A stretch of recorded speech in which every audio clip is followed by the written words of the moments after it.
سلطان Mahmood Ghaznavi series کی دوسری قسط۔ بسم اللہ الرحمن الرحیم۔ السلام علیکم۔ راجہ جے پال نے دربار خاص کے انعقاد کا فرمان جاری کیا۔ اس خصوصی اجلاس میں اس نے پڑوس کے حامیوں، جاگیرداروں اور امراء راجوں کو بھی طلب کیا۔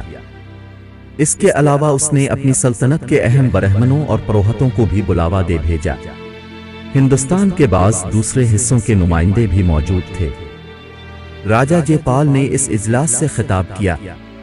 اس خطاب کا خلاصہ یہ تھا کہ مسلمان پنجاب اور ہندوستان کی طرف پیش قدمی کر رہے ہیں۔ مسلمانوں کا راستہ روکنا اور انہیں شکست دینا دھرم کی حفاظت کے مترادف ہے۔ اگر یہ ہمارے علاقوں پر قابض ہونے لگے تو ہمیں زبردستی مسلمان بنا لیں گے، ہماری عزتیں غیر محفوظ ہو جائیں گی۔ اس خطاب میں اس نے یہ نقطہ پیش کیا کہ سبکتگین کے خلاف جو اسے شکست ہوئی اور اس نے جو صلح کی تو اس کی معقول وجوہات ہیں۔ ہندوؤں کو جتنی مدد کرنی چاہیے تھی نہیں کی، ہندو اپنے دھرم کی حفاظت کرنے کے فرض سے غافل ہو رہے۔ اس نے دل سے صلح نہیں کی بلکہ حالات کے تحت مجبوراً صلح کی ہے، تاکہ وہ سب کو جمع کر کے سب کی مدد حاصل کر سکے اور مسلمانوں کو عبرتناک سبق سکھا سکے۔ ہندوؤں کا فرض ہے کہ وہ مسلمانوں سے انتقام لے، امیر سبکتگین کو ایسی شکست دیں کہ ہندو دھرم کی برتری قائم ہو جائے اور مسلمان پھر کبھی ادھر کا رخ نہ کر سکے۔ اس تقریر کے بعد راجہ جے پال نے حاضرین کی رائے بھی طلب کی۔ ہندو راجوں اور برہمنوں نے وہی مشورہ دیا کہ یہ بات سر سے گول کر دی جائے کہ ہم تاوان جنگ ادا کرنے کا وعدہ کر کے ہی صلح میں کامیاب ہوئے تھے، بلکہ سلطان سبکتگین کو یہ پیغام بھیجا جائے کہ وہ ہمارے جو ساتھی بطور ضمانت لے گیا تھا انہیں یہاں بھجوا دے، تو ہی ہم اس کے نمائندے بھی زندہ سلامت بھجوا دیں گے جو یہاں موجود ہیں۔ امیر سبکتگین کو جب راجہ جے پال کی بدعہدی کا علم ہوا تو اسے زیادہ مایوسی نہیں ہوئی، چونکہ وہ راجہ جے پال کی نفسیات سے بخوبی واقف ہو چکا تھا۔ اس نے جوابی کارروائی کے لیے تیاریاں شروع کی اور جہاد کا اعلان کر دیا۔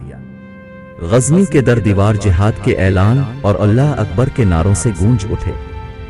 ہزاروں رضاکار اسلام کے لیے لڑنے مرنے کے لیے امیر سبکتگین کے جھنڈے تلے جمع ہونے لگے۔ محمود یہ سب کچھ دیکھ اور سمجھ رہا تھا۔ اس نے دیکھا کہ ہندوؤں نے کس طرح بدعہدی کی اور انہیں اپنی زبان اور وعدے کا بھی پاس نہیں رہا۔ اس اعتبار سے محمود غزنوی نے ہندوستان پر حملے کیے، ان کی وجوہات سمجھی جا سکتی ہیں، اور واقعات بھی ایسے تھے کہ ہندو ذہنیت اور محمود غزنوی کے رد عمل کو نظر انداز نہیں کیا جا سکتا۔ امیر سبکتگین کو چونکہ علم تھا کہ راجہ جے پال نے اس بار بہت تیاری کی ہے اور مقابلہ سخت ہونے کی امید ہے، اس لیے اس نے بھی وسیع پیمانے پر تیاریاں کی تھی۔ امیر سبکتگین بھی پہلے کے مقابلے میں ایک بڑا لشکر لے کر مقابلے کے لیے روانہ ہوا۔ غزنی سے روانہ ہونے کے بعد اس نے سب سے پہلے افغانستان کے مشہور شہر ملغان پر حملہ کیا اور اسے فتح کر کے اس پر قبضہ کر لیا۔ اس کے بعد وہ پنجاب کی طرف بڑھا اور دریائے اٹک تک پہنچ گیا۔ جے پال کا لشکر دریائے اٹک کے اس پار موجود تھا۔ امیر سبکتگین کی آمد کے فوری بعد اس نے اپنا لشکر دریا سے پار کرایا اور دریا کے سامنے خیمے ڈال دیے۔ محمود اب تجربے کار سپاہی بن چکا تھا، اگرچہ وہ ابھی ایسی عمر میں تھا جو کھانے کھیلنے کی ہوتی ہے، لیکن وہ تلوار کا دھنی بن چکا تھا، اپنے سے زیادہ بڑے اور تجربہ کاروں کو متاثر کرنے میں کامیاب ہو چکا تھا۔ امیر سبکتگین اگرچہ اس بار بہت بڑے لشکر کے ساتھ میدان جنگ میں پہنچا تھا، اس کے باوجود اس کے لشکر کی تعداد جے پال کے مقابلے بہت کم تھی۔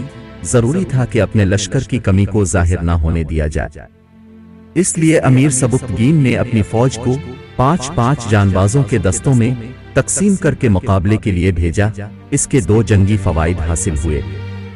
ایک تو یہ کہ دشمنوں پر اس کے لشکر کی قلت کا راز نہ کھولا، اور دوسرا یہ کہ ہر بار اس کے تازہ دم دستے دشمنوں سے مقابلہ کر کے اپنی برتری ثابت کر رہے تھے۔